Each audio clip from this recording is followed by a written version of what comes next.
Kardec. Essa semana a gente começa com homossexualidade, com Andrei.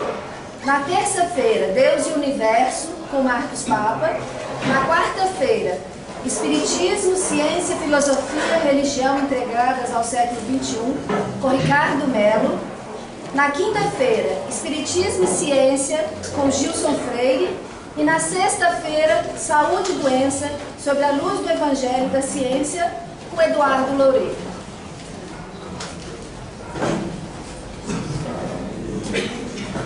Mestre amado Jesus, é com imensa alegria que estamos reunidos em Teu nome.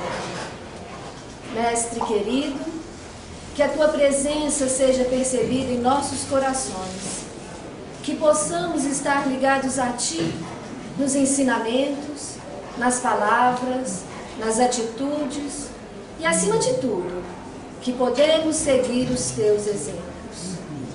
Senhor, abençoe os nossos bons propósitos, agasalhe as nossas dificuldades, a fim de que tenhamos forças de continuar firmes a caminhada, que sejamos sempre amparados por Ti, que possamos sempre sentir a Tua presença em todas as coisas, nos irmãos, nas atitudes. Obrigado por tanto nos amar. Obrigado por esta noite e que cada lar aqui representado seja abençoado. Sê conosco, hoje e sempre, que assim seja. Bom, eu gostaria de convidar o André para fazer a apresentação do palestrante da noite e vamos dar início ao nosso estudo. Por favor, André.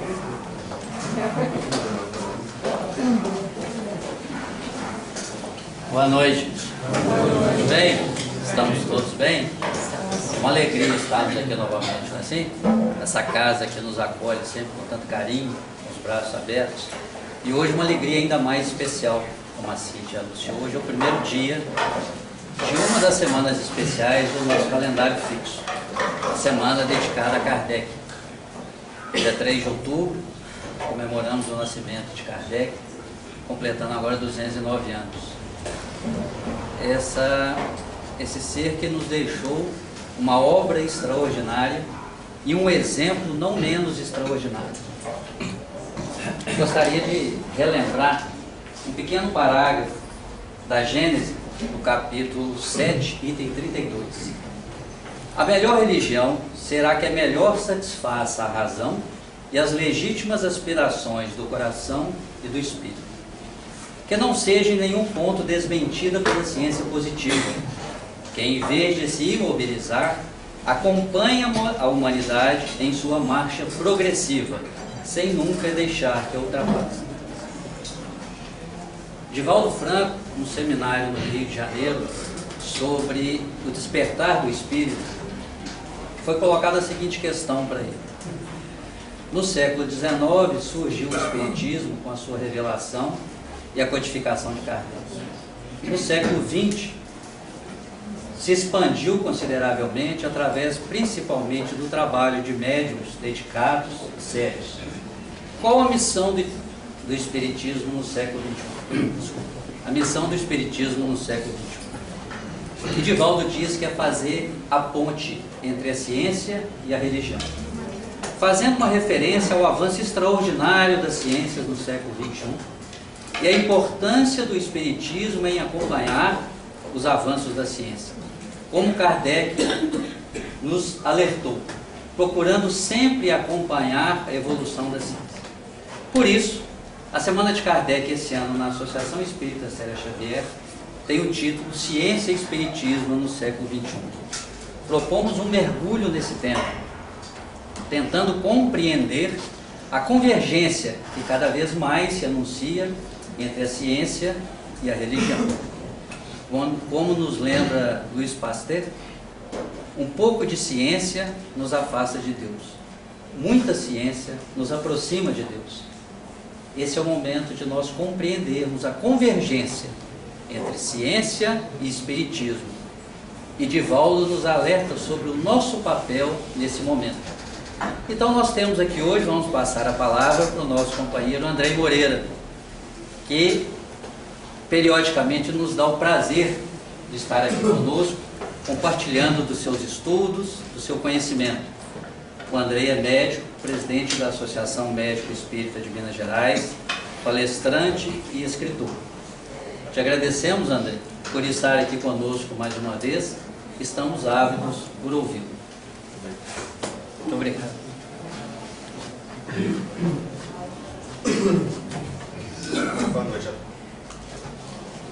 Boa noite a todos. Boa noite. Quero dizer que a alegria é toda minha, uma honra, na verdade, a oportunidade de retornar a esta casa, que nos dá a oportunidade de servir mais uma vez. Então, que Jesus possa abençoar esta semana e as atividades já abençoadas desses tarefeiros e desta atividade. Nós vamos falar hoje de homossexualidade em uma visão científica e doutrinária. E essa semana, homenageando Kardec e a visão científica do Espiritismo e a visão científica da vida, é uma homenagem muito justa. Kardec foi um exemplo, foi para nós uma referência, um baluarte de conduta, de pesquisa, de submissão às orientações do alto, de perquisição da verdade, de investigação da imortalidade da alma. Foi e é para nós uma referência que precisa ser profundamente estudada nas casas espíritas. Não se conhece espiritismo sem conhecer a base kardeciana. Não se pode apreender o verdadeiro sentido filosófico, científico, de consequências religiosas, sem compreender Kardec, para muito além das palavras, mas da sua postura, da sua prática e de todo o seu legado. É algo que deve ser profundamente incentivado, desde a juventude espírita até todos os ciclos de estudo, aonde a parte doutrinária não pode faltar. Nós vamos, então, fazer uma análise hoje a respeito da homossexualidade, baseado nessa premissa, em uma visão que alie ciência e alie a uma visão doutrinária. Vocês observem que esta abordagem se chama homossexualidade, uma visão científica e doutrinária, e não visão espírita. Por que não se chama visão espírita? Porque este é um dos muitos temas que em doutrina espírita nós dizemos que estão inconclusos, ou seja, não se há uma concordância universal a respeito desta abordagem, desta temática, assim como não há na nossa sociedade em geral no presente momento. Está em ebulição, não é? E nós vemos muitas e diferentes opiniões sociais, assim como dentro do movimento espírita ainda há também muitas e distintas observações. Então, o que nós estamos trazendo para vocês hoje é aquilo que a Associação Médico Espírita de Minas Gerais pôde publicar nesse livro Homossexualidade sob a ótica do espírito imortal. Também não se chama na visão espírita, mas sob a ótica do espírito imortal, demonstrando as nossas pesquisas. É um livro que tem a minha autoria, porque fui eu que fiz essa pesquisa, mas que na verdade leva a chancela da associação, porque foi analisado por 8 diretores, psiquiatras e psicólogos da associação, para dentro das suas bases científicas e doutrinárias. O que nós vamos poder compartilhar com vocês hoje é nada mais, nada menos do que uma pincelada. O seminário a respeito desse livro tem 4 horas de duração, quando a gente consegue fazer rápido. Então hoje nós temos aqui 1 hora, né? Em 1 hora nós vamos ter apenas um gostinho, daquilo que tem desta abordagem. Mas se vocês quiserem conhecer esta abordagem mais completa, o seminário de 4 horas está disponibilizado no YouTube para quem quiser assistir dentro do nosso canal, que é o canal da Associação Médico Espírita de Minas Gerais, que se chama AMENG 1, AMEMG 1. E lá vocês podem ter acesso então a esta abordagem. Emmanuel, no livro Vida e Sexo, nos oferece uma visão muito importante a respeito da sexualidade. É, na minha visão e na minha opinião, o melhor livro a respeito de sexualidade que nós temos em doutrina espírita. Porque, como característica dos espíritos superiores, Emmanuel sabe ser conciso e profundo. Sabe falar pouco e ir direto ao assunto. Então é um livro curto, mas que vai nas bases essenciais do que é preciso saber a respeito de sexualidade. E a lição número 21, que se intitula Homossexualidade, ela é uma lição muito importante para nós. E nela Emmanuel diz assim: O mundo vê na atualidade, em todos os países, extensas comunidades de irmãos em experiência dessa espécie, somando milhões de homens e mulheres solicitando atenção e respeito em pé de igualdade ao respeito e à atenção devidos às criaturas heterossexuais. Vocês vejam que interessante esta fala de Emmanuel. Vocês acham que na nossa sociedade homossexuais e heterossexuais têm atenção e respeito em pé de igualdade? Não. E no nosso movimento espírita? Ainda não. Ainda não, exatamente. Deveria ter, não é? Porque o espiritismo sim trata com respeito e igualdade. Mas nós do movimento espírita ainda não. Porque como um movimento, nós temos a herança de muitos anos de preconceito, de crítica e de muitas dificuldades de entendimento que seguimos tendo a respeito deste assunto. Por isso, há um ditado chinês que diz assim: não se coloca conteúdo novo em xícara cheia. É necessário primeiro esvaziar a xícara. E parece muito óbvio, não é? Se nós temos uma xícara de chá e queremos colocar café, nós vamos ter não só que esvaziar a xícara de chá, como vamos ter que limpá-la, porque senão o resultado vai ser chafé. E não serve nem para um nem para outro, não é? Nós não aceitamos esta mistura. Nós todos temos a taça cheia. Nós todos temos uma série de conceitos, pré-conceitos, ou seja, conceitos prévios, a respeito deste assunto. Quer a pessoa seja homossexual, quer tenha homossexual na sua família, quer nunca tenha tido contato, tem uma ideia a respeito do assunto. Por quê? Porque basta ligar a televisão, seja uma novela das 8 ou num programa humorístico, e uma avalanche de conceitos é passada de forma automática. Um filme de Hollywood ou uma coisa qualquer. Estes conceitos vêm subliminares ou vêm explícitos. E se nós ligarmos hoje, por exemplo, os nossos televisores, num programa humorístico, e vermos a imagem que se passa a respeito da homossexualidade, nós vamos ver que é uma imagem caricata, estereotipada, cheia de conceitos que não estão diretamente associados à homossexualidade, no entanto, que são amplamente atribuídos. Aliás, o programa humorístico no Brasil divide o tempo: 80% em piada de homossexualidade, 20% de machismo. É ou não é? Não sei se vocês já repararam. São as duas vertentes que chamam a atenção e mexem com o interesse popular. Mas isso foge uma série de ideias. E o preconceito é assim, ó. Gosto muito dessa imagem. Mostra pessoas com rabo de macaco falando da orelha de macaco do outro. Quem tem rabo não tem orelha, quem tem orelha não tem rabo, mas no fundo é tudo uma macacada só, não é? Porque a nossa natureza humana é a mesma. Então há uma autora francesa que escreveu uma frase muito importante que é erroneamente atribuída a Freud, que diz assim: quando Pedro fala de Paulo, sei mais de Pedro que de Paulo. Ou seja, quando um fala do outro, sei mais deste um do que do outro que é falado. Porque quem é falado é julgado. E todo julgamento é um movimento de exclusão. Todo julgamento leva ao menos. No entanto, aquele que julga, ele se denuncia. Denuncia nos seus valores, na sua interpretação, nas suas necessidades emocionais, se denuncia nas suas carências afetivas. Então, o preconceito, ele é baseado nas necessidades daquele que tem o conceito, e não exatamente na natureza do objeto que é analisado, do objeto que é estudado. E quando nós falamos do preconceito relativo à homossexualidade, nós estamos falando de coisas muito graves. Nós estamos falando da homofobia, que vai desde o bullying escolar ou da exclusão de lares até os movimentos francos de agressão. E infelizmente essas fotos são reais. E eu utilizo que é para chocar mesmo. Porque nós não nos damos conta da profundidade do alcance do preconceito. Vocês vão ficar orgulhosos de saber que o nosso país, o Brasil, a pátria do Evangelho, o coração do mundo, é o campeão mundial de violência contra homossexuais. No Brasil, a cada 26 horas, um homossexual é assassinado vítima de homofobia. Ou seja, é um homossexual por dia assassinado vítima de homofobia. Num país que, claro, tem altas taxas de crimes em todas as áreas, não é?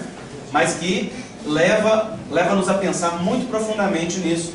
Porque vai desde aquelas brincadeiras que nós fazemos, fazendo a exclusão do diferente e da diferença, até os movimentos francos de agressão. Seja um homossexual que toma uma lampadada na cara no meio da Avenida Paulista, como os noticiários demonstraram, seja um travesti que é assassinado, porque a maioria desses homossexuais são travestis que afrontam o comum da sociedade e que, portanto, excitam mais a violência e mais a raiva. O que estaria por detrás desta violência? Vocês imaginem que nos Estados Unidos, 26% dos jovens homossexuais são expulsos de casa. Qual que é o destino destes jovens? A grande maioria, a marginalidade, o consumo de drogas, o autoextermínio. As pesquisas demonstram que a comunidade LGBT, lésbicas, gays, bissexuais, travestis e transexuais, possui um maior índice de depressão, ansiedade e síndrome do pânico do que a comunidade heterossexual. E isso, segundo as pesquisas psicológicas, não se deve à própria condição íntima da homossexualidade, da travestilidade ou da transexualidade, mas se diz respeito ao quê? À exclusão afetiva. Essa exclusão chega a tal ponto que muitos indivíduos pertencentes a estas minorias fazem mais ligação afetiva com seus amigos do que com a própria família de origem. Isso é chamado de família de eleição. E se por um lado é positiva, porque dá um sustento e um suporte social para o indivíduo, por outro lado é muito prejudicial, porque gera comportamentos projetivos de grupo que, de certa maneira, dificultam o indivíduo na sua caminhada de individuação ou de individualidade e que, portanto, levam a vivências muitas vezes diferentes ou a vivências de própria discriminação, que são os movimentos de gueto. Os movimentos de gueto são movimentos de exclusão. Quando os indivíduos só andam entre os iguais e só convivem entre iguais, tirando a riqueza da multiplicidade e da diversidade, ainda que tenha um sustento social que evite violências mais francas, traz uma outra violência, que é a violência da anulação da individualidade, que tem amplas repercussões psicológicas, né? E é muito difícil. O que estaria aí por trás das cenas? O que estaria por detrás desse nosso preconceito que nos leva a apontar o dedo para o outro? E o dedo apontado para o outro já diz, né? Um é apontado para o outro e o outro, e 3 apontados para nós. E um dia Raul Teixeira falou de uma forma brilhante: se é o outro ou se somos nós que temos culpa no cartório, só Deus sabe. É o dedo apontado para cima, né? Que demonstra que nessa mediação aí de responsabilidade, só um conhecimento superior é capaz de analisar. O que está por detrás deste preconceito, muitas vezes, é aquilo que nós chamamos de machismo. O machismo é aquele pensamento que leva a crer que o homem é superior à mulher, que o homem é digno de poder, de possibilidades, de oportunidades, e a mulher destituída delas por natureza. É o pensamento que historicamente levou à exclusão do feminino, não é? Deixando o feminino relegado a uma valorização social de segundo plano, ainda que sempre tenha sido o feminino quem tenha movido o mundo e controlado a vida, né? Porque nós sabemos que é o feminino sagrado que é educador e que é norteador do processo evolutivo, sendo aquele movimento que vem do mais profundo da alma. Este machismo, ele leva a crer que tudo que está relacionado à mulher é negativo, é pecaminoso, é feio, é sujo, é inferior, não é? Então, por exemplo, a nossa sociedade é muito mais tolerante, a sociedade ocidental, é muito mais tolerante com a homossexualidade feminina que com a homossexualidade masculina. Por que isso? Os pesquisadores dizem que é porque o machismo sempre olha para as mulheres juntas em um casal como se fosse uma sexualidade juvenil, ou seja, uma sexualidade incompleta. Então a mulher só teria sexualidade completa quando estivesse com o homem. Então duas mulheres juntas é como se fosse um ensaio para a sexualidade verdadeira. Aliás, se você quer provocar um homem, é só uma mulher dizer-se lésbica e dizer que não quer ter relação porque gosta de mulheres. Aí que o homem quer mesmo, né? E ainda responde assim: você quer uma outra mulher porque você ainda não provou do que é bom, porque você não sabe o que é sexo verdadeiro. É ou não é assim que frequentemente a gente observa? O que está por detrás dessa fala comum é a ideia de que a sexualidade da mulher só é completa quando está com o homem. Então a sociedade é mais tolerante com a sexualidade feminina e mais intolerante com a sexualidade masculina, porque o homem, quando age de qualquer forma que seja comparável à mulher, ele está cometendo 2 pecados. O primeiro, está abrindo mão da sua pretensa superioridade social historicamente atribuída.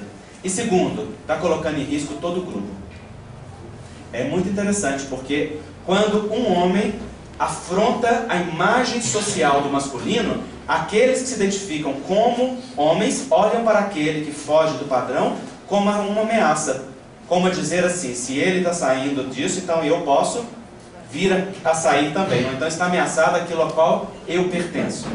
E este senso de proteção do grupo leva a violências muito grandes. Tanto que as pesquisas demonstram que os violentadores de homossexuais na nossa sociedade, em geral, são indivíduos homens, jovens, em final de adolescência e início de vida adulta. Naquela fase em que a sexualidade está se definindo enquanto identidade e há uma afirmação de grupo. Há uma projeção muito grande das características do grupo no comportamento individual. Então o machismo, ele olha para essas características femininas com inferioridade e ao homem homossexual como se fosse assemelhado à mulher e, portanto, digno também da mesma crítica e da mesma discriminação. Isso é secular. Na Bíblia nós vamos encontrar 6 passagens referentes ao comportamento homossexual. Nenhuma à homossexualidade. Porque homossexualidade é identidade. Comportamento sexual é o ato.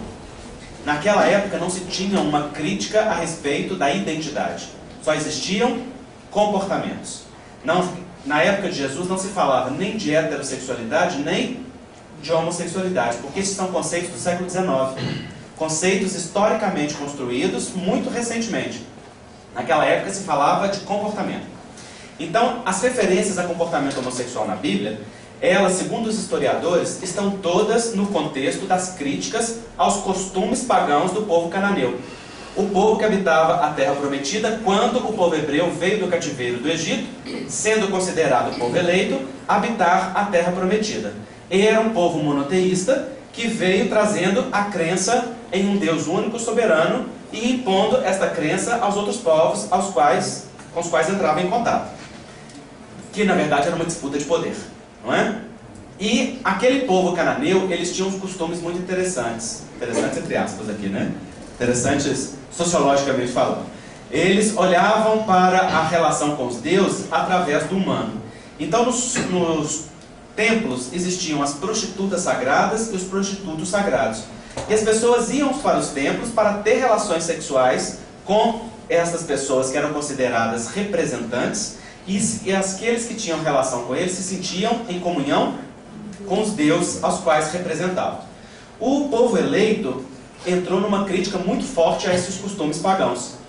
E uma das frases que está lá no livro de Levítico, um dos livros atribuídos a Moisés, é a seguinte: como mulher não te deitarás, homem com homem, isto é, abominação. Olha que interessante esta fala, no contexto da crítica dos costumes cananeus e no contexto do machismo que, já desde aquela época, era o costume que imperava naquela sociedade. Segundo os historiadores, se naquela época um homem tivesse um comportamento homossexual, ele colocava em risco todo o sistema da tribo. Porque aqueles grupos, eles se organizavam em tribos, que ficavam em cruz, tendo o tabernáculo sagrado no seu centro, que era uma ponte comum de adoração a todos. E se naquela época um homem abdicasse do seu espaço de homem, ele colocava em risco não só o sistema de tradição daquela tribo, mas também o sistema de poder. Porque o sistema se passava na tradição oral, de pai para filho, de homem para homem. A mulher não tinha posição social naquela comunidade.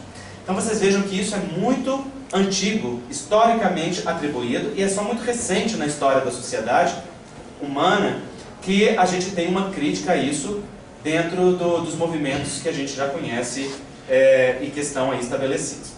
Então o machismo é uma das coisas que está por detrás do nosso preconceito e que leva a ver o outro que é diferente com discriminação. Uma outra coisa é as dificuldades de lidar com as nossas próprias sexualidades e com os nossos desejos e atrações afetivas sexuais.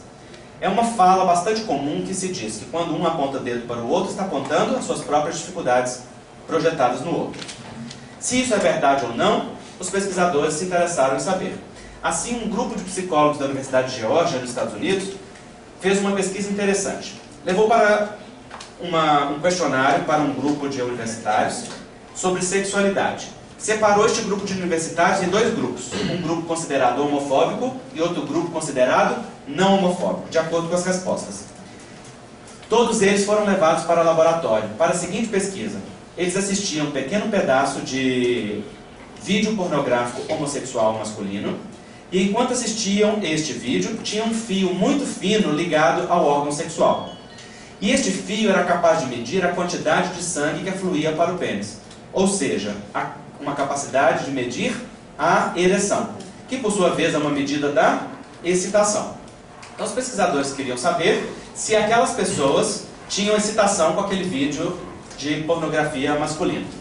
O que se observou? Que o grupo classificado como não homofóbico não demonstrou interesse significativo com o vídeo, ou seja, não teve nenhuma excitação. E o grupo dos homofóbicos? Altos níveis de excitação. E todos eles, depois da pesquisa, eram chamados a responder em uma escala de 0 a 10 qual o nível de excitação que tiveram. Todos responderam o quê? 0. Então os pesquisadores discutem assim ao final da pesquisa: que estranho fenômeno psicológico é esse que leva o outro a negar aquilo que está diante dos seus olhos? Uma excitação que percebe, uma ereção que pode ver, uma medida de computador que prova, e ele mesmo assim classifica como 0. Por quê? Pelo medo de ser taxado ou classificado como homossexual. Pelos clichês que estão historicamente atribuídos. Então tem muita gente que pensa que homossexual é pedófilo, que é promíscuo, que é destruidor de lares, que é sedutor de relacionamentos alheios. São ideias que estão falsamente atribuídas ao conceito de homossexualidade. Homossexualidade simplesmente diz que a pessoa se atrai por alguém do mesmo sexo, ponto. Não classifica caráter, nem comportamento sexual, nem moralidade. Tem homossexuais sadios e doentes, adequados e enfermos, assim como os heterossexuais, da mesma característica, não muda nada. Por quê? Porque a orientação de um indivíduo é somente a orientação, não classifica o comportamento do indivíduo, né? Então as dificuldades de lidar com a sexualidade estão por detrás desta crítica social à sexualidade. E vocês vejam como que isso é complexo. O biólogo americano Alfred Kinsey fez uma pesquisa na década de 60 do século passado, nos Estados Unidos, para analisar o comportamento sexual do macho humano e o comportamento sexual da fêmea humana. Ele disse assim: eu sou um biólogo, eu quero analisar esse mamífero superior que é o homem, como animal. Como que esse homem se comporta sem uma análise sociológica, moral, em cima das suas atividades. E o que foi observado é o seguinte, que dos 17 mil homens pesquisados, 50% disse ter ou ter tido atração homoafetiva. Dos 50%, 37% disse ter tido relações sexuais com orgasmo por um período mínimo de 3 anos, entre o final de adolescência e vida adulta. Dos 37% que afirmaram ter tido vivência, apenas 4% se disse homossexual. Então vocês imaginam, 50% deste universo de pesquisa manifesta ter desejo. 37% vive essa atração homoafetiva, que não é só desejo, é também afetivo. Dos 37%, apenas 4% se diz homossexual. O que isso significa? Que no universo dessa pesquisa nós temos 46% que tem desejo e 33% que vive o desejo sem que seja socialmente conhecido, ou manifesto, ou expresso. E dentro deste universo de comportamento nós vamos ter os mais variados. Vamos ter aqueles indivíduos que nunca vão lidar com o seu desejo, vão passar a vida inteira se recriminando ou negando a sua atração. Vamos ter aqueles que vão canalizar a sua atração ou a sua libido, né, a sua energia sexual para esforços coletivos, uma minoria. Vamos ter uma grande maioria que vai se reprimir. E desses que vão se reprimir, tem os comportamentos mais variados. Existem aqueles que são bissexuais, ou seja, que sentem a atração homossexual, mas que também sentem uma porcentagem de atração heterossexual. E essa porcentagem, segundo a pesquisa de Kinsey, varia muitíssimo, a ponto de ser 10% em um, 90% em outro, ou vice-versa, ou 30%, 70%, e as variações são tão grandes que Kinsey descreveu esse universo de sexualidade como se fosse o arco-íris. Quantas cores nós temos no arco-íris? 7 o quê? 7 milhões, não é? Onde é que começa uma e termina a outra? Alguém sabe? Então, entre uma e outra, há um gradiente de cores tão grandes, e nós vamos conhecer maior número de cores quanto maior for a nossa capacidade de ampliar o espectro luminoso, não é assim? Também parece ser assim com a sexualidade. O universo da expressão do desejo, do afeto, do interesse, ele é muito vasto. Por que a gente não expressa isso com mais liberdade? Porque nós temos os caixotes sociais. Nós temos o padrão da moral, dos costumes sociais que vão fazendo formas semelhantes ao leito de Procusta. Procusta é um personagem da mitologia grega que tinha um interessante castigo. Ele era um salteador, ele vivia na Serra de Eleusis e ele foi posteriormente derrotado por Teseu. E ele pegava suas vítimas e levava para sua casa. Ele tinha uma cama de ferro, deitava as pessoas na cama de ferro. Se as pessoas fossem maior que a cama, cortava um pedaço. E se fosse menor que a cama? Esticava um pedaço, né? Ela tinha que caber na cama. São os nossos blocos de conceitos sociais, morais, que estão na nossa cabeça. Se as pessoas não cabem naquele conceito, naquela ideia, naquela experiência que a gente tem, o que a gente faz? A gente corta, a gente deleta, desconsidera, exclui, não leva para dentro de casa, não valoriza, não tem como afeto, não entra no círculo de amigos, não participa do grupo dos eleitos, tantas e tantas coisas, não é? E se a pessoa for menor que aquilo, o que a gente faz? A gente vai formatando até ela caber exatamente naquele padrão. Ou seja, pensar igual, sentir igual, comportar igual, falar igual. Assim, toda a natureza de diferença é excomungada em qualquer núcleo de vida. O ser humano faz isso como um movimento psicológico habitual.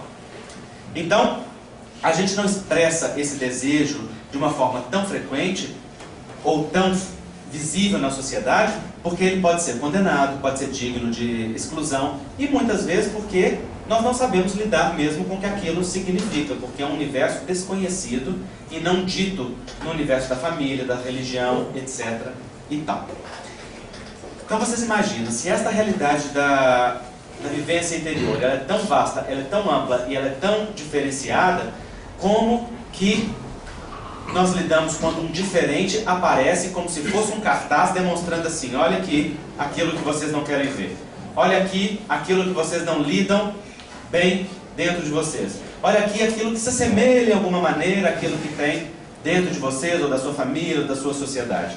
Junta tudo isso com o estigma social, com a visão que nós temos, e está feito a panelada do preconceito, da discriminação, da exclusão de todos os movimentos. O que nós não percebemos é que quando nós fazemos piada dentro de casa, sexistas, demarcando as funções do masculino e do feminino muito fortemente, quando nós excluímos toda forma de diferença, nós estamos formando indivíduos discriminadores, e nós somos partícipes daquele movimento de violência e assassinato social da diferença.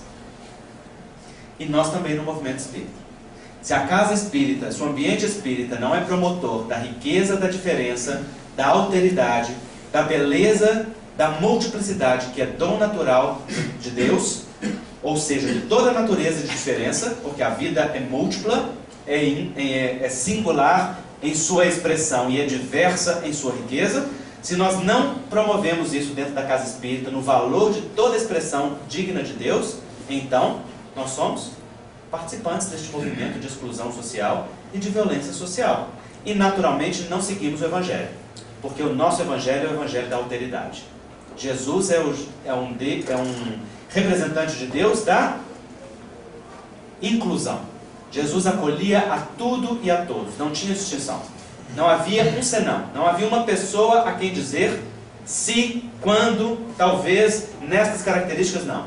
Cabiam nele o pobre e o rico, o justo e o injusto, o pecador e o santo, o virtuoso, não é? Cabiam todos ali em Jesus. Por quê? Porque Jesus não dava atenção nenhuma para o estereótipo, para a apresentação daquele indivíduo, simplesmente para o ser divino que estava no interior. E o ser divino, ele é supra características morfológicas, biológicas, sociais. Ele é um ser de amor, de dignidade, de respeito, de direitos, de beleza interior, não é? Então é o nosso mestre, é a nossa referência. Vocês imaginem, olha, em Brasília 88% dos jovens entrevistados pelo Unesco consideram normal humilhar gays e travestis. Talvez o filho de vocês também, não é? Talvez tenha aprendido isso, até mesmo sem que tenha sido o interesse. 27% não querem ter homossexuais como colegas de classe. 35% dos pais e mães de alunos não gostariam que seus filhos tivessem homossexuais como colegas de classe. Em 2006, um gay, travesti ou lésbica era assassinado a cada 2 dias. Hoje, a cada 26 horas. Como será amanhã? No Brasil, coração do mundo, pátria do Evangelho. Nós precisamos pensar nisso, porque nós somos parte dessa sociedade. Então, homossexual é todo aquele que sente atração afetiva sexual por pessoas do mesmo sexo. Nós precisamos diferenciar essas circunstâncias aqui.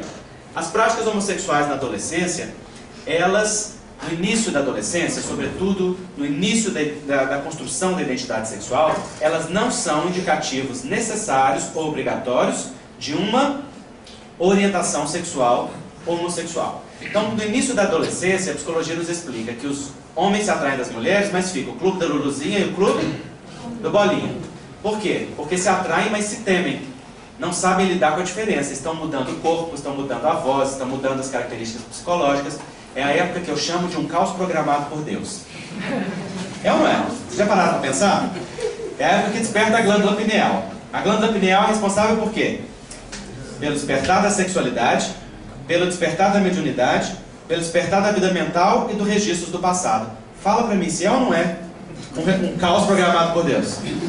Ao mesmo tempo, né?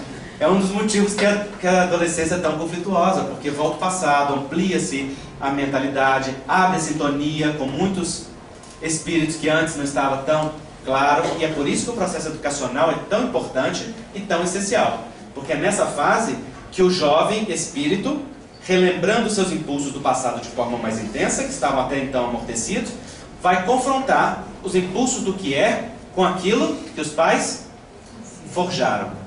A forma, o barro moldável que foi talhado pelo comportamento dos pais, muito mais do que pela fala, ao longo da vida, né? E aí ele vai poder então tomar decisão ética de qual caminho seguir, porque isso é patrimônio individual de cada espírito. Então, neste momento em que desperta isto, os homens se atraem das mulheres, mas não se misturam, e as mulheres dos homens. Nessa época, tem as brincadeiras sexuais, que podem fazer parte desse momento. Não é obrigatório, mas fazem com muita frequência. Essas brincadeiras não significam que o indivíduo é homossexual, mas simplesmente que está em uma busca de descoberta do próprio corpo, do prazer, da sexualidade, de uma série de coisas. Os educadores e os pais precisam saber disso. Porque as pessoas sempre perguntam assim: o que eu faço quando meu filho disser que ele está tendo um comportamento, uma relação ou uma atração homossexual?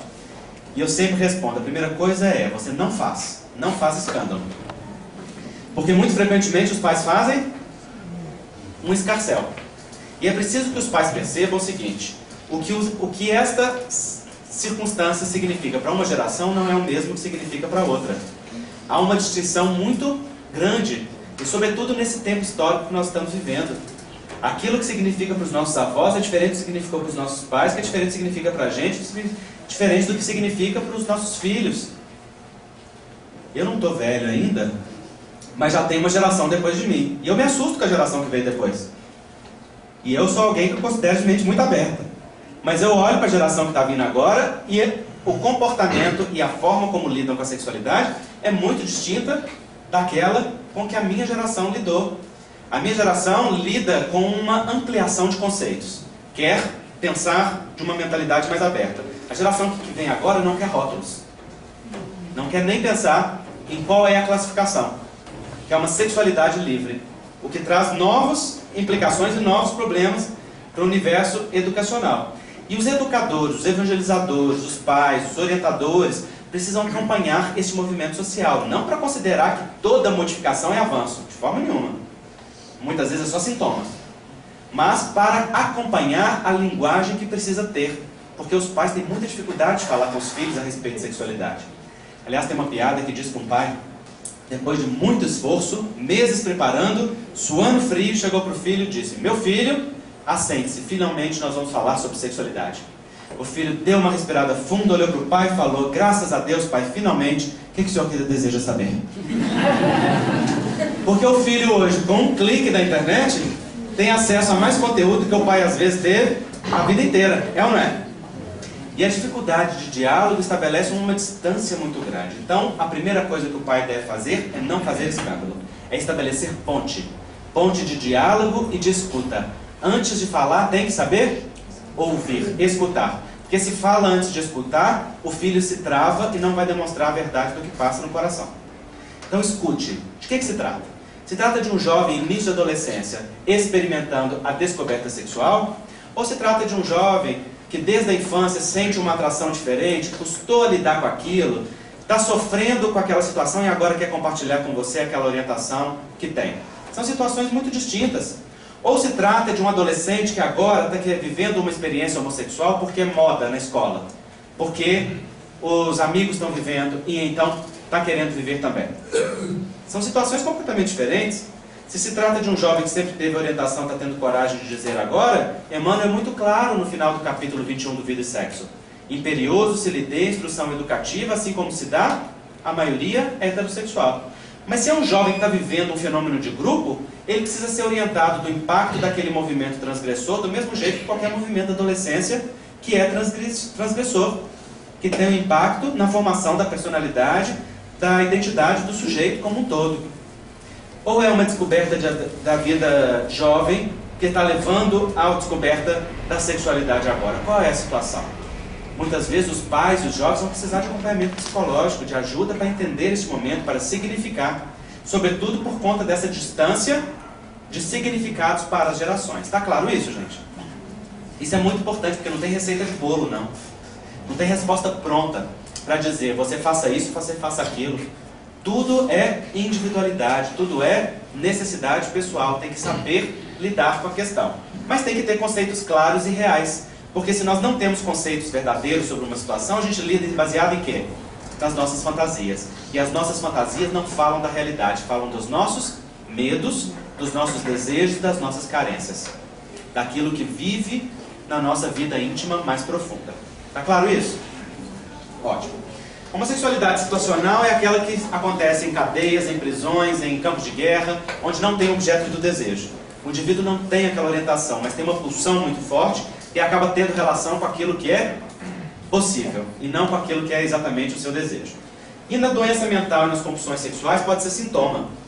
Então o indivíduo se comporta não guiado por aquilo que é o seu universo consciente e verdadeiro, mas por aquilo que é sintoma de movimentos complexos do inconsciente muito mais profundos, que podem dizer respeito ao que está reprimido da vida presente ou aquilo que traz como núcleos problemáticos da vida passada que estão armazenados na forma de complexos do inconsciente.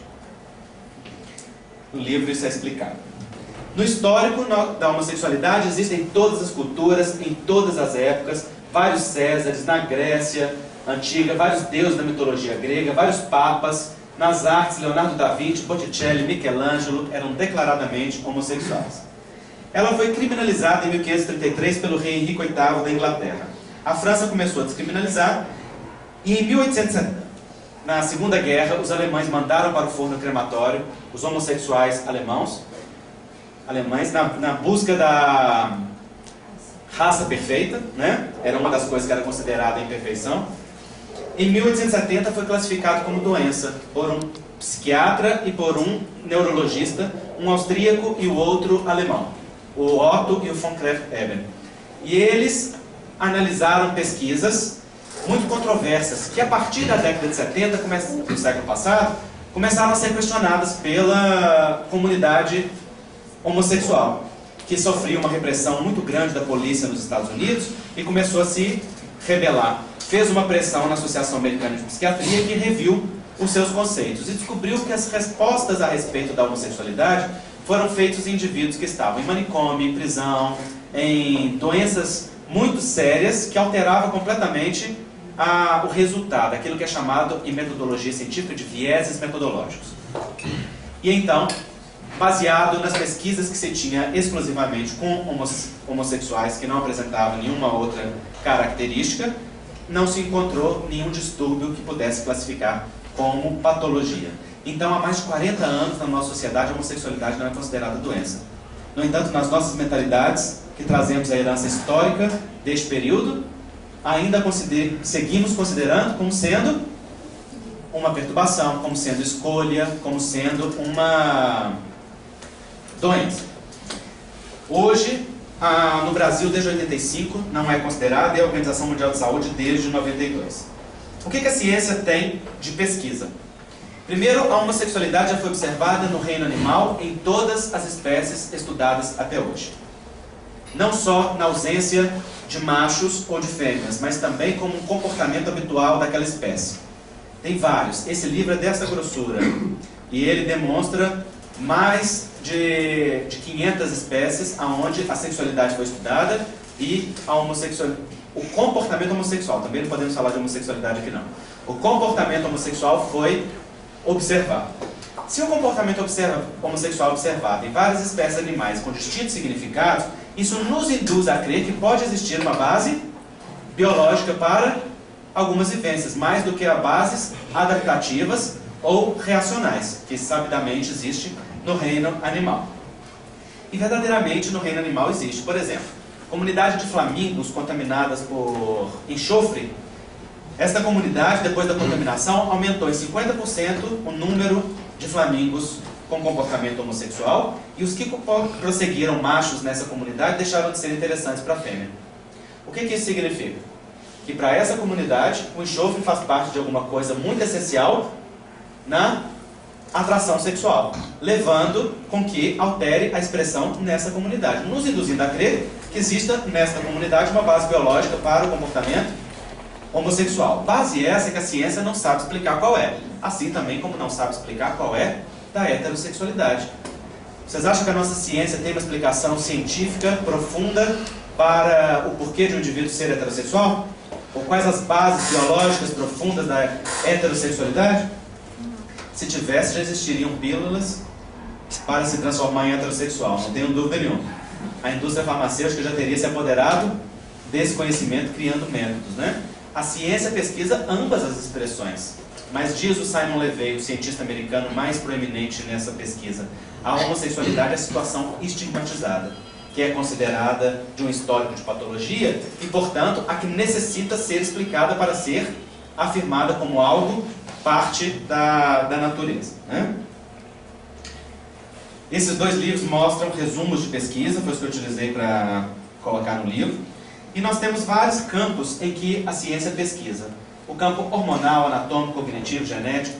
Por exemplo, foi descoberto que a diferença de tamanho de dedos de mulheres homossexuais comparadas com mulheres heterossexuais é maior nas mulheres homossexuais. Pode olhar, gente, os dedos. Essa é a hora que todo mundo faz assim. Discretamente, né? Não se trata de olhar o tamanho do seu dedo. Se trata de uma análise comparativa de um grande número de mulheres homossexuais e heterossexuais.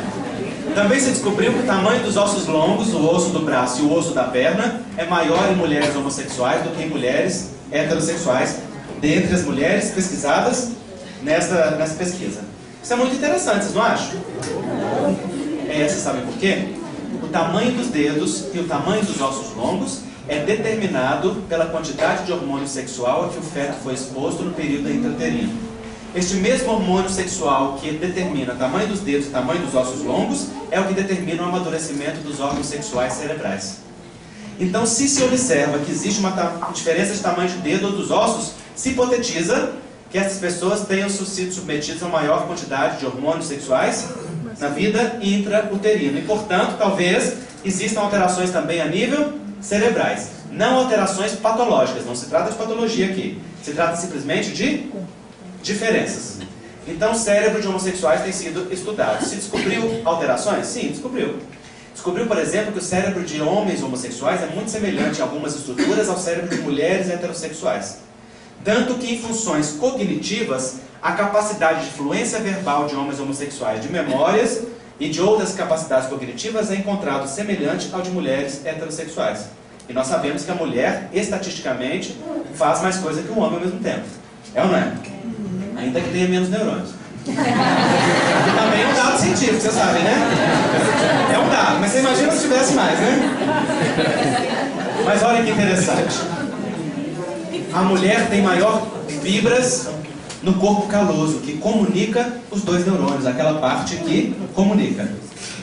E então a mulher tem maior capacidade de intercambiar essas funções que são distintas nos hemisférios cerebrais. Se homens homossexuais têm funções semelhantes, então hipotetiza-se que no cérebro também existam situações semelhantes, não é? Bom, mas as estruturas anatômicas que foram encontradas diferenciadas, elas não explicam o desejo e a atração afetiva sexual, porque o desejo é algo muito complexo de ser explicado. A genética traz dados muito impactantes. Por exemplo, 800 pares de gêmeos que foram separados ao nascimento foram estudados. Quando um daqueles gêmeos era homossexual, o outro também era em 80% dos casos. Isso significa pessoas criadas em ambientes diferentes, com pessoas diferentes, em sociedades diferentes. 80% de semelhança. Isso é um dado muito forte de que possa existir uma base biológica. Então, hoje na ciência, existe um dado conclusivo? Não, não existe. Não existe nenhuma pesquisa de gene que encontrou um gene gay, como afirmam outros. Não existe nada que seja conclusivo. Mas o conjunto de achados, hoje, suporta a ideia de que existam pessoas que possam nascer homossexuais e não se tornarem. Isso vem de encontro àquele achado na pesquisa científica que demonstra que a maioria das pessoas, que uma boa parte das pessoas homossexuais sente selo desde a infância. Embora o desejo e a atração possa aparecer em qualquer época da vida. E hoje em dia a gente observa muito esse fenômeno com mulheres, né, na nossa sociedade, dado o contexto do movimento e das questões que estão ligadas do masculino com o feminino hoje em dia, que é, por si só, tema para uma outra, não só palestra, mas um seminário, né, tão complexo e profundo que é. Então a ciência hoje está estudando nesse nível. E no livro vocês vão ver muitas outras pesquisas e outros campos de análise. A psicologia hoje considera a homossexualidade como uma variante normal do comportamento sexual masculino. Masculino ou feminino, né? Do comportamento sexual humano. Variante por quê? Porque diz respeito, segundo as pesquisas, de 2 a 10% da população. Embora nós saibamos que é muito maior. Esse é um dado subestimado. Porque os 2 a 10% de hoje são os 4% da pesquisa do Kinsey, né? Então vocês vejam como que essa análise ela é subestimada. O que a doutrina espírita nos ajuda a oferecer de base para entender então este fenômeno? Na pergunta 202 do Livro dos Espíritos, Kardec pergunta: quando errante, o que é errante, gente? É que está na erraticidade, não é que está errando não, né? É que está na erraticidade. A erraticidade é o mundo espiritual. Então quando o espírito está do lado de lá, o que ele prefere? Encarnar no corpo de um homem ou de uma mulher? Resposta: isso pouco lhe importa. O que o guia na escolha são as provas por que haja de passar. Então o espírito ora reencarna como homem, ora reencarna como mulher, de acordo com a necessidade. Todos nós temos essas duas experiências. Aquele que bate no peito para dizer assim: eu sou 100% macho. Esse é um bruto, acabou de sair dos animais. É a primeira encarnação como ser humano. Mesmo assim traz a masculinidade e a feminilidade dos reinos inferiores, não é? Porque não tem jeito de nós sermos 100%. Nós somos predominantes, mas nós todos somos masculinos e femininos. Quem diz isso? Emmanuel, Vida e Sexo. A vida espiritual pura e simples se rege por afinidades eletivas essenciais. O que Emmanuel está dizendo aí? Que na vida espiritual a gente se atrai por afinidade, independente de sinais morfológicos. No entanto, através de milênios e milênios, o espírito passa por fileira imensa de reencarnações, ora em posição de feminilidade, ora em condições de masculinidade, o que sedimenta o fenômeno da bissexualidade, mais ou menos pronunciado em quase todas as criaturas. Freud já dizia que nós todos somos potencialmente bissexuais. O homem e a mulher serão, desse modo, de maneira respectiva, acentuadamente masculino ou acentuadamente feminina, sem especificação psicológica absoluta. Todos nós trazemos bissexualidade dentro de nós. Não exatamente a bissexualidade do desejo, mas da bissexualidade, da polaridade masculina e feminina que estão integradas. E o desejo? O desejo e a atração afetiva sexual, ele é uma construção complexa. Ele depende da biologia, do campo sociológico, psicológico, depende das necessidades encarnatórias do indivíduo, dos espíritos com os quais vai ter contato, com o qual vai encarnar, do momento de vida que vive, das experiências que tem. O desejo heterossexual, ele varia ao longo de uma vida? Ele muda de forma, de jeito e de expressão? Sim ou não? Sim. Sim, muda o tempo todo, não muda? Assim também as expressões variadas do desejo e da atração. Por quê? Porque é um terreno maleável que está submetido às múltiplas injunções da encarnação do espírito, ou seja, a lei de causa e efeito, a lei das afinidades, as necessidades psicológicas, os padrões sociais, comportamentais, a educação, tantas coisas que são determinantes. E é assim que a gente vê, por exemplo, que o espírito pode reencarnar em múltiplas circunstâncias diferentes. Imagine, por exemplo, que o espírito viva uma experiência de amor que não pôde viver completamente. Eu não sei se vocês já repararam, mas romance espírita só tem casamento frustrado. Vocês já viram? É fulano que amava ciclano e não pôde porque a família não deixou, porque a igreja interrompeu, porque o espírito obsessor impediu, porque o fulano roubou. Porque essa é a história do movimento de violência afetiva sexual que nós viemos impondo uns aos outros ao longo dos últimos séculos. Então imagina que o espírito ame muito a outro, se atraia profundamente, mas não pôde viver. Ou teve uma experiência muito feliz que o marcou muito profundamente. Depois encarna e encontra aquela pessoa no mesmo sexo. A afinidade vai surgir ou não vai? Sim, é natural, não é? Esta afinidade surgindo, ela evoca conteúdos das vidas passadas ou não? Sim. Sim. E ela pode trazer no seu bojo o desejo ou não? Sim. Sim, claro que pode. A lógica nos explica e nos ensina que sim. Mas isso pode gerar para o espírito contextos variados. Porque se o espírito reencarnou com a proposta de uma família, na expressão da bissexualidade, ele pode sentir esse desejo, mas não estar livre para vivê-lo. Aliás, via de regra, nós encontramos o tempo todo com parceiros sexuais do passado. E dizem os espíritos, esses reencontros não significam destinos. Não é porque o desejo aflora muitas vezes intenso que significa que deve vivê-lo. Nem que signifique que não possa vivê-lo. Porque o poder ou não depende do contexto da encarnação dos espíritos, né? Que é uma coisa que a gente tem que tomar cuidado, porque as pessoas ficam com uma falsa ideia de almas gêmeas. Vocês já repararam? E eu nunca vi. Os homens de 50 só encontram alma gêmea de 25. Eu fico pensando, que planejamento reencarnatório fantástico que é esse? As almas gêmeas só vêm com pelo menos uns 30 anos de diferença. É o bom discurso que a gente usa para camuflar o quê? As nossas dificuldades de lidar, né, com as responsabilidades, com os afetos, com as questões. Então, esta bissexualidade psíquica, expressando-se na reencarnação, permite uma multiplicidade de desejo, uma multiplicidade de expressões, que vai estar submetida ao quê? Ao planejamento reencarnatório do espírito. Agora, existem espíritos que vêm com o planejamento de serem homossexuais e de formarem famílias homossexuais? Vocês podem perguntar. Eu acredito firmemente que sim. Sobretudo no contexto atual. Acredito que hoje em dia, cada vez mais. Por quê? Porque está socialmente aceito e socialmente possível, a partir do momento que o casamento vai sendo afirmado. Ah, Andrei, mas um casamento homossexual não gera filhos biologicamente diretos. Isso é uma ilusão. O homossexual não é não reprodutivo.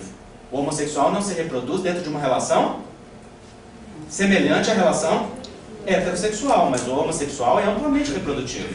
Ou seja, pode se reproduzir por inúmeros diferentes meios. Quem está assistindo a novela das 8, que aliás, 9, né? Que aliás é altamente instrutiva. Acho que todo mundo tem que estudar, porque é uma aula de obsessão gratuita. Você analisa lá desde a obsessão simples até a subjugação. Né? Aliás, para aprender o que não se deve fazer, é a novela das 9. Né? Depois você pega e passa tudo para o avesso. Não, claro que tem alguns modelos e algumas questões que são sadias. E a questão que está em voga na novela nesse momento, uma delas é esta, né? Então, as famílias homossexuais se formam também guiadas por múltiplas circunstâncias diferentes. E eu acredito firmemente que existam espíritos que essa seja uma possibilidade, sobretudo para o mundo ocidental. Porque para o mundo oriental, há muitos países muçulmanos em que a homossexualidade ainda é crime punida com pena de morte. Então é uma situação diferente de país para país, né? Mas é exatamente este contexto da bissexualidade do espírito e dos seus múltiplos contextos reencarnatórios que permite uma multiplicidade de coisas. Os espíritos trouxeram através da literatura algumas causalidades? Trouxeram. Não vou passar uma por uma aqui agora não, porque o tempo não dá. A gente já está estourando, né? Mas uma delas, por exemplo, vou deixar aí só para vocês verem. Uma delas, por exemplo, é a consequência natural do reflexo mental e emocional condicionado na vivência no mesmo sexo por muitas encarnações. Um espírito que vem lá vivenciando masculinidade ali, 5 encarnações. Imagina que 5 encarnações com uma média de 50 anos cada uma. Nós temos aí 250 anos vivenciando como homem, por exemplo. Depois, no mundo espiritual, mais uma média de 50 anos entre cada encarnação. Só para a gente botar uma média, né? Que pode variar de segundos a séculos. Então nós temos aí 500 anos. Um espírito que vivencia 500 anos de masculinidade e reencarna como mulher. Ele vai perder aquele automatismo da masculinidade que está nele? De jeito nenhum. Quem é o autor dessa ideia?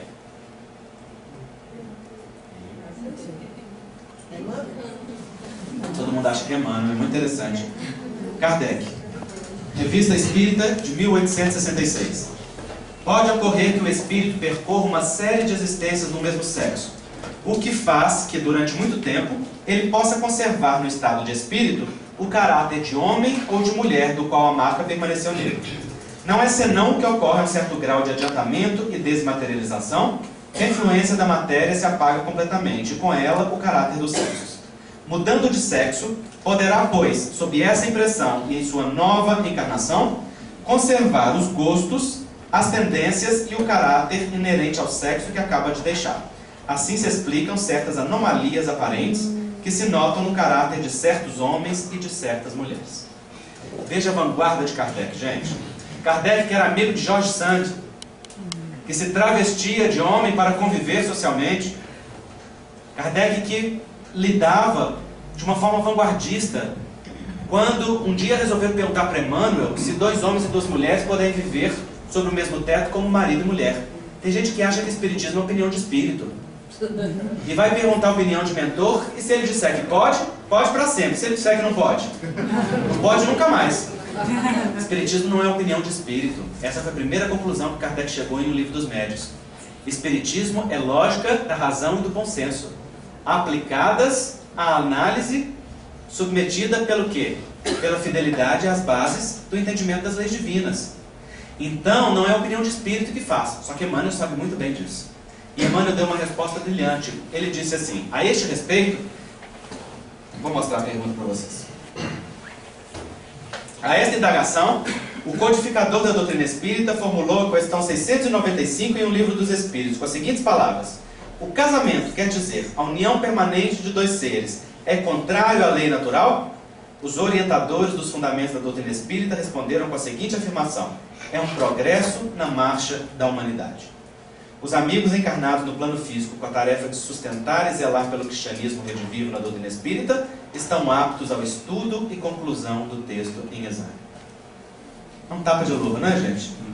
Mesma coisa que dizer assim: não sou eu que vou dizer se pode ou se não pode. Vocês que estudem a codificação e analisem pela lógica e pelo bom senso, vocês têm capacidade. E já está dito desde sempre que a união entre 2 seres. Gente, veja a vanguarda de Kardec.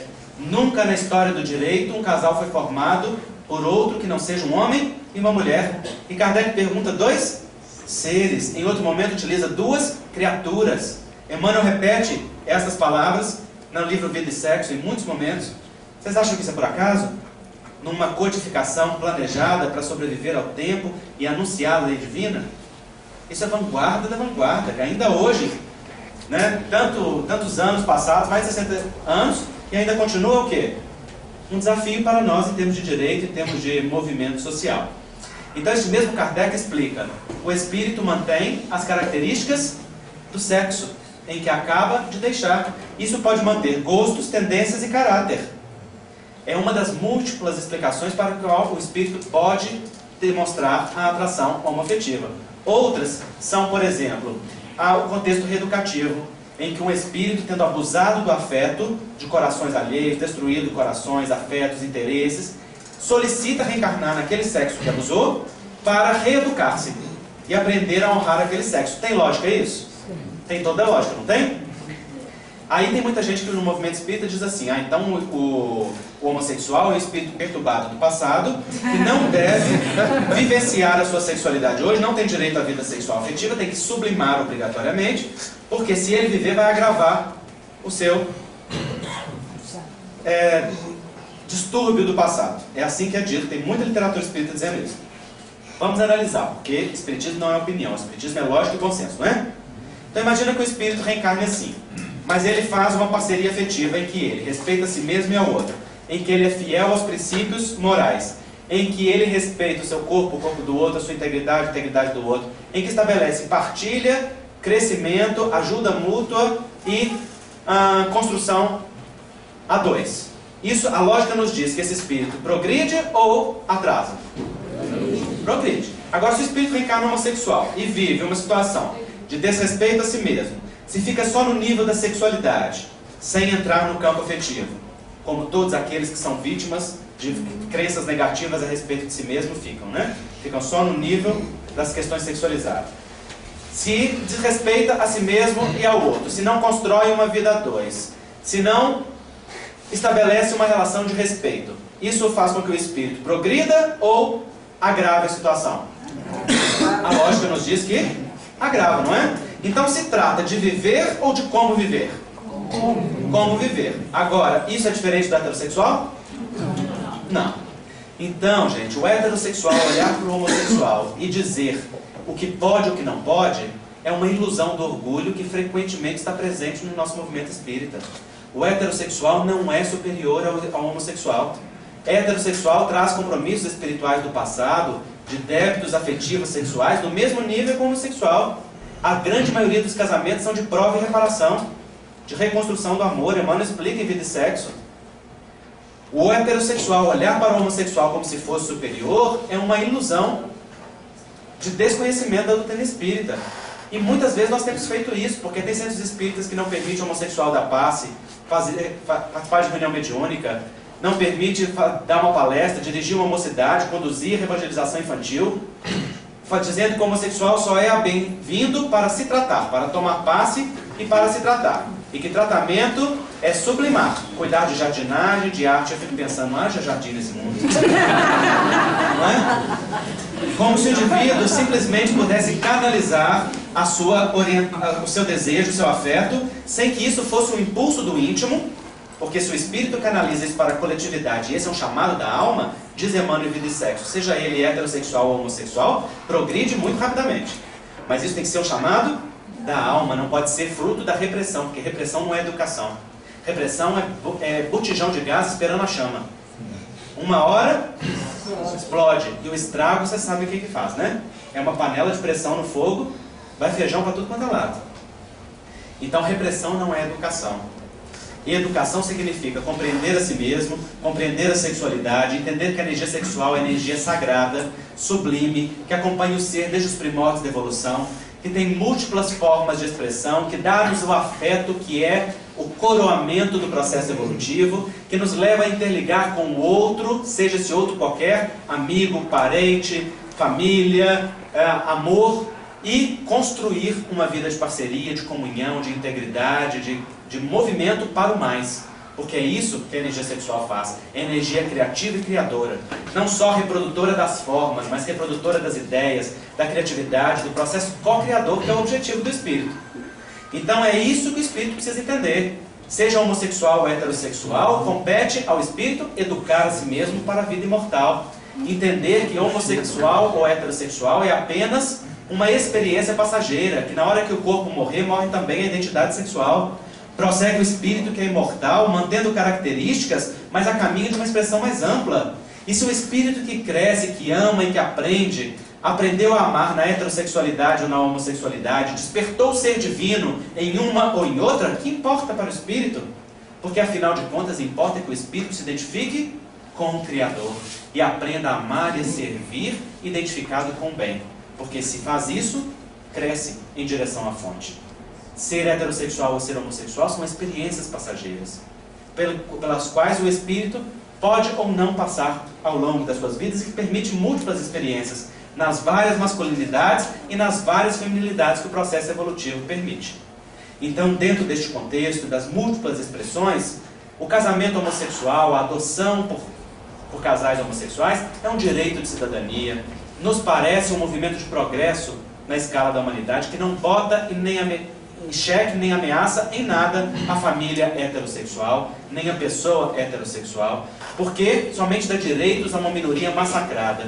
E eu vou escolher encerrar com André Luiz, no livro Sexo e Destino, quando ele nos diz assim, a fala de Félix, que é o seu instrutor espiritual, falando sobre a homossexualidade. Ele diz: acrescentou, no entanto, que no mundo por vindouro, ou seja, no mundo futuro, os irmãos reencarnados, tanto em condições normais quanto em condições julgadas anormais, serão tratados em pé de igualdade, no mesmo nível de dignidade humana, reparando-se as injustiças achacadas há séculos contra aqueles que renascem sofrendo particularidades anômalas, porquanto a perseguição e a crueldade com que são batidos pela sociedade humana lhes impedem ou dificultam a execução dos encargos que trazem à existência física, quando não fazem deles criaturas hipócritas com necessidade de mentir incessantemente para viver sob o sol que a bondade divina acendeu em benefício de todos. André Luiz, Psicografia de Chico Xavier. Um texto absolutamente inclusivo. Está aí desde sempre para nós. Agora eu pergunto para vocês, precisava mais do que isso para a gente aprender a tratar respeito no mesmo nível de igualdade? No mesmo nível de respeito humano? Estamos falando de respeito humano, não estamos falando nem de crítica do preconceito, nem de aplauso, porque a homossexualidade não precisa nem de defesa e nem de crítica. É só uma orientação, como tantas outras. Vai ser positivo ou não para o espírito no contexto do que o espírito fizer dela. Pode ser um caminho de perturbação, como pode ser um caminho de encontro com a essência e de encontro com Deus. Depende do quanto o indivíduo se entenda como ser imortal, como filho de Deus. Então, estas são apenas pinceladas que vocês podem aprofundar no livro. O livro está disponível aí para quem quiser, né? Tem os vídeos disponíveis no YouTube. E o que eu digo sempre é: estudem, analisem, usem a razão e o bom senso, que é a característica do espírita, não só para este tema, mas para todos. Porque é isso que faz o espírita espírita. Uma capacidade de ter fé raciocinada, que o André leu aqui para nós, né? Como fala de Kardec. Capacidade de chegar às próprias conclusões, com fidelidade a quê? Aos princípios básicos da doutrina espírita e aos princípios do Evangelho, que são o enunciado das leis divinas. Assim, nós construímos, com esta base fundamental, os pilares do edifício espírita. Edifício este que ainda tem muitos andares a ser construído pela nossa lógica, pela razão e pelo bom senso, que caminha para a par com a ciência, como diz Kardec na Gênese, mas que não para onde ela para no universo material, vai no universo espiritual para mostrar, neste caso, que sexualidade é patrimônio do espírito imortal, não só expressão do corpo, que já trazido com o espírito do passado, que o espírito molda o corpo na sua expressão para obedecer aos impulsos necessários para aquele processo educativo que a reencarnação lhe coloca, não é? Mas, sobretudo, que nós tenhamos a capacidade de seguir Jesus com coragem. Jesus é o mestre da inclusão, da amorosidade. O centro espírita é casa de todos, para todos. Aqui, todos são acolhidos em nome de Jesus, porque o centro espírita não pertence aos seus dirigentes. O centro espírita pertence ao Cristo. E nós que estamos dirigentes, somos convidados de Jesus para a nossa própria educação, para servir em nome dele, recebendo os seus convidados, para o processo educativo essencial, do qual nós somos os primeiros necessitados. Então, que nós tenhamos esta consciência para acolher com amorosidade, com inclusão, todos aqueles que a vida traz à porta. E que quando cruzem a porta do centro espírita, saibam que aqui dentro é um espaço de aprendizado da dignidade do ser imortal, da grandeza do Filho de Deus, da riqueza do amor, da beleza da diversidade, das maravilhas enunciadas pelo Evangelho, que sentido e vivido promovem não só a nossa renovação interior, mas sobretudo a nossa felicidade. Que Jesus nos abençoe. A gente agradece ao Andrei esse banquete que a gente recebeu hoje, com tanto carinho. Ele dividiu com a gente um pouco do que ele sabe. Com certeza, na nossa vida, a gente vai sair daqui hoje com uma visão um pouco mais ampliada, com o desejo de buscar mais conhecimento. Tá? Para quem não estava aqui no começo, só lembrando, a Semana de Kardec continua na casa, é uma semana especial. Amanhã tem Deus e Universo com Marcos Papa. Na quarta-feira, Espiritismo, Ciência, Filosofia e Religião integradas ao século XXI, com Ricardo Melo. Na quinta-feira, Espiritismo e a Ciência, com Gilson Freire. E na sexta-feira, Saúde e Doença sob a luz do Evangelho e da Ciência, com Eduardo Loureiro. Uma boa noite para todos. A gente não vai ter o passe hoje. E eu convido o seu Pedro para fazer a oração para a gente. Pedrinho. Pedro saiu, só está Meus queridos irmãos, depois de um banquete deste, nós queremos voltar o nosso pensamento ao nosso Mestre Jesus para dizer-lhe do íntimo de nossa alma: Senhor, buscamos agora encontrar-te no caminho, por onde andamos sozinhos, sem te sentir a presença. Porém, pela tua graça, os nossos olhos se abriram, quando em nossa alma eclodiram as clarinadas da crença. Nada queremos pedir-te, pois já é imensa aventura sentir que em nossa alma fulgura a chama do teu amor. Mas uma coisa te rogamos, preciosa, indispensável, que o teu olhar amorável siga-nos sempre, Senhor.